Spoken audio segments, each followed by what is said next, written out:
Hello, hi guys! Bumili kami ng bagong washing machine dahil nasira na nga itong isa. Bali, mas malaki lang yan kasi 10.5 yan. Yung isa natin ay 9 kilos. Nakasell nga siya ngayon. Nakuha lang natin ng 9,400 na dating 10,000. 8 years natin itong nagamit. Bali, binili namin ito 2015 pa. Pero hindi na gumagana yung kanyang dryer. Siguro sira na sa loob. Tapos ito naman mahirap na umikot. Ay, maingay na umikot. So, bumili kami ng bago. Alam niyo kung anong tatak nito? So, ang tagal 9 years na ginamit is Sharp. So, ito na yung bago natin na binili. Sharp din yan, pero mas malaki, 10.5. Nasa 10,000 pesos yan, guys. Ito, ano ang bilhin mo dito dati? Ano din?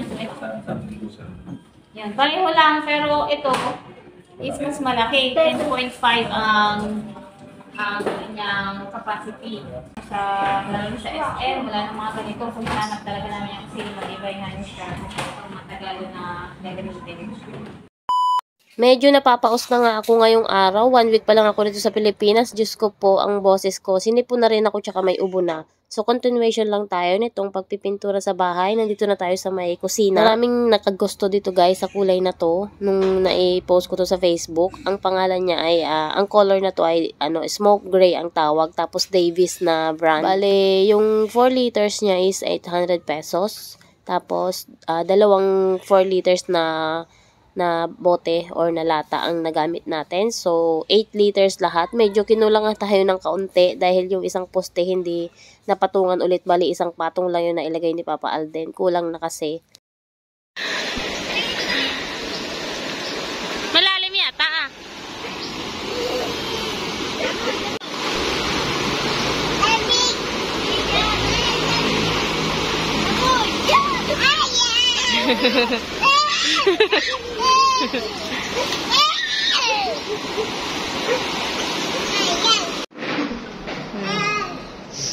Hello guys.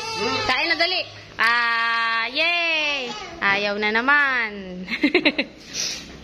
Nilagang baboy with sitaw and repolyo. Kain. Ito na pala yung update sa pintura natin dito sa bahay. Okay ba? Okay ba yung color? O dumilim? Dumilim tingnan, ano? Pag antok na yan, masabihin niya, Papa, karga. Tapos, maya-maya pikit na yung mata niya. Ay, wala pa rin tigil ang ulan, guys. What happened? Maulan, makulimlim, maghapong umuulan here. Grabe. Alam niyo yung pinakabit natin na bintana, mas gusto ko siya kaysa dun sa unang pinakabit natin. Ang simple lang, tapos ang smooth ng pagsasara niya. Ang simple lang niya, pero aesthetic tingnan. Tingnan niyo. Ang bilis linisin, kasi wala masyadong bali isa, dalawa. Dalawa lang yung nasa gitna. Ang bilis niyang linisin. Ang galing. Oh, tingnan niyo itsura sa labas namin. Ganyan. Puro putik. Paano ka makakapaglakad dyan? Tingnan niyo naman. Maya-maya, lakas na naman ang ulan niya, no? Ang dilim-dilim na naman. Ay, hindi pa umaraw. Simula dumating ako dito. Wala pa. Hindi pa nasikatan ng araw. Ayan pala yung bahay ni Ate Helen. Pinapagawa na. Kalahati na din. Katulad ng pagpapagawa natin, pa isa-isang kwarto din yung paggawa niya. At ayun yung kainan. Ito naman yung sa isa ko pang kapatid na nasa uman pa rin hanggang ngayon. Yung mga sampay nga natin, alam nyo, 3 araw na yan, di pa rin tuyo. Tapos maglalaban na naman. Ang dami na naman naming labahin. Walang pagsasampayan. Ay. Ang dumi-dumi pating tignan pag ganitong maulan. Grabe.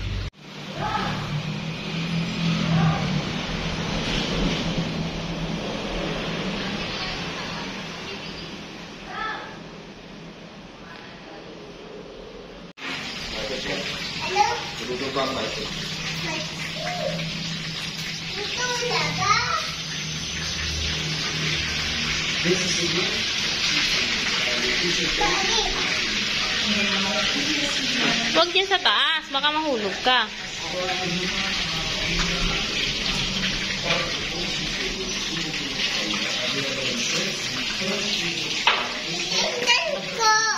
Pansit ba to? Titingnan mo? Wait, pag video mo si Papa. Ang ulam po namin. Oh, huwag mong takpan yung camera. Ano pong ulam namin? Salita. Hindi, tinatakpan mo. Yan. Wow, sarap. Ano? Tapos meron po tayong pancit bato. Yum, yum. No? Kita mo? Camera?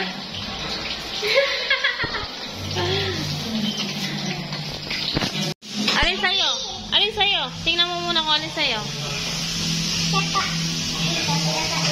Ang dami naman. Wala na kami. Lahat yan sa'yo. Ha? Ito sa akin. Alin? Ito, yung kulang, Ang dami naman. Mainit pa Mamaya mo kainin. Mainit pa yan. Isa. Sige. Sarap. Sarap. Gusto mo? Sige. Gusto ko. Ah, Maliit lang. Maliit. Titikman ko lang. kalaki-laki. Binawasan pa. Sawan. Siwam. Siwam. Yummy. Delicious. Unang kami chicken. Meron kami chicken, guys. Yummy. Yummy. Tawak to. Init. Hindi ka naiinitan. Yummy.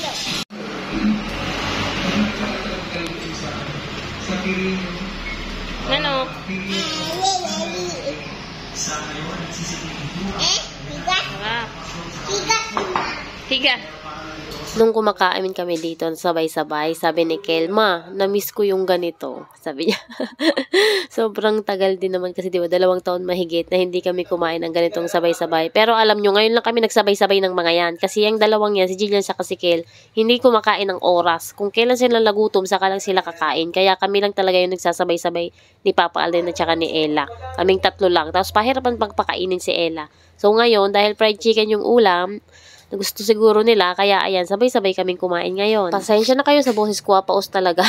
Tapos ayan, nakita nyo yung TV, ang galing no, naigagalaw. Kasi ang nilagay ni Papa Alden na bracket doon sa likod is yung nagagalaw siya. Pwede mong iharap dito sa kusina kapag kumakain, tapos pwede mo rin dyan sa sala. Tapos may nag-comment pala dito na wala pa daw kaming sofa. Hindi ako guys, siguro bibili ng sofa, hindi siguro wala sa plano yan. Pero siguro kahoy na lang na upuan.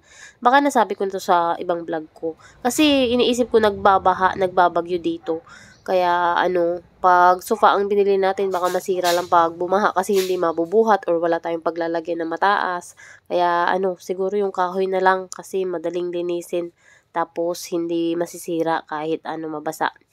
Saglit lang naman yung tubig. Yung sopa pag nabasa na, wala na. Lambot na yun. Mahirap na yun patuyuin pati. At saka, iba na yung amoy nun kapag nabasa yung sopa. Sobrang nakakamiss din naman talaga yung ganito. Sana wag na lang tayong umalis. Kompleto na lang, dito na lang. Siguro si Papa Alden na lang din ang magtrabaho. Kaso ayaw niya rin namang umalis. Hindi ko rin naman siya masisi. Ayaw niya talaga guys na mapahiwalay sa mga bata. Parang nasanay na ba na gano'n na kasama niya, na nandito siya. Kaya sabi ko nga mag-isip ng business na para hindi na siya umalis, dito na lang siya magnegosyo. Yan. Diyan ka lang mga ko. Ano na naman yan? Pukak-pukak ka na naman dyan. Ka. Ka. Ka. Ka.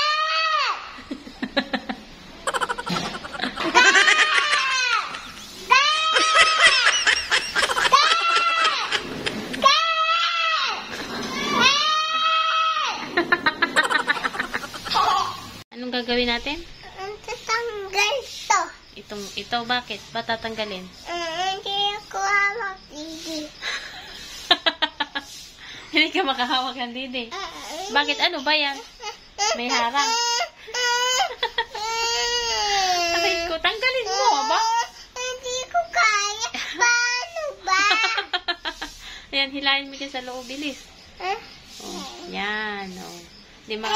Hindi ka makahawak. Wait lang, hindi pa natanggal. Malastik na bata to. 2 na ang tagatanggal ko ng bra. Ayan, si Ella at saka si Papa. Oh, wala na. Wala na. Sarap na hawak.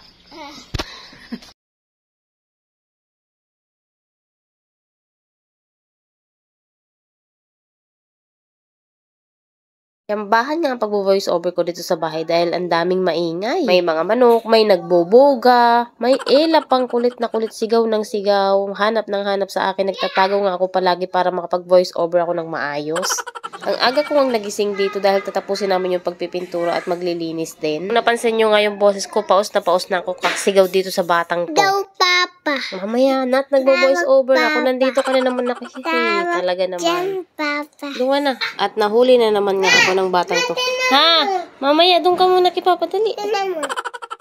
Nagsimula na nga ulit tayo dito sa may side. Ito yung dining namin, guys. Bali, ang ginagawa niya is 2 patong ng smoke gray na pintura. Kasi nag-skim coat na nga tayo dyan. Yung mga nakalbo nga ay pinahuli niya na. Mamaya lalagyan ng another skim coat. At pagkatapos niya mga pinturahan, ang bilis palang matuyo nito, guys. So, nagsimula na rin ako maglinis nitong mga grills natin.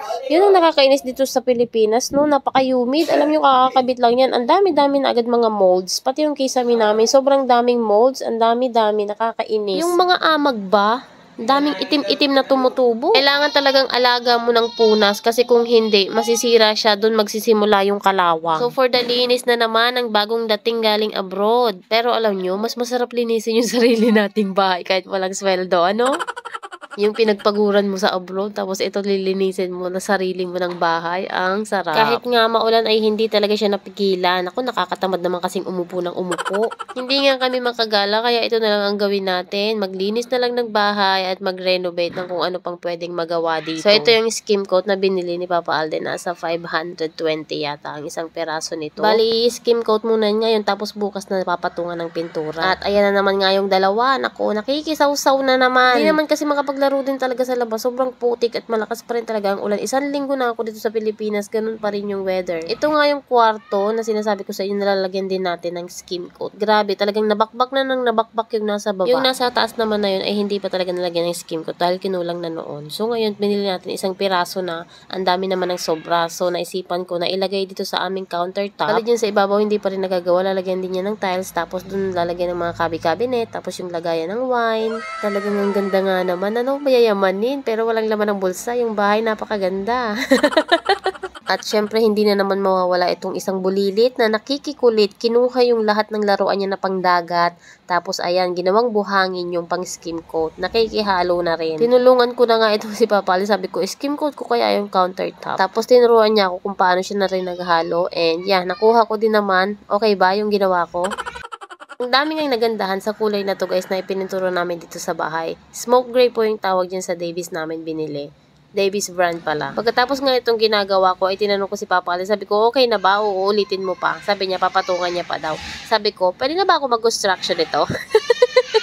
Pang lalaki pala talagang trabaho to. Grabe, nakakangalay sa braso. Tapos kailangan mong idiin yung maliit na paleta na yun na parang kutsara na ewan dun sa pader para malagyan din yung mga butas-butas. Naka-rough finish lang kasi yan, guys, countertop namin. Si Papa Alden lang ang gumawa niyan. Yung lababo namin, si Papa Alden din ang gumawa niyan. At alam nyo ba, pati ang pader na yun na nakikita nyo yung pininturahan ni Papa Alden, siya din ang gumawa niyan. At alam nyo ba, yung aming sahig, ay siya din ang gumawa niya. Mapwera lang sa tiles dahil hindi siya marunong magkabit pa. O, diba? DIY lang tong bahay na to. Pero matibay naman, ilang bagyo na yung dumaan ay wala namang nangyari. Kaya, pwede na pala. Pwede na kami mag-construction talaga. Tulong-tulong lang kami paghahakot, lahat, pagbuhos, ganyan. Sa lahat ng pagtitipid talaga, lahat-lahat na ng pagtitipid ginawa namin para maiayos tong bahay na to.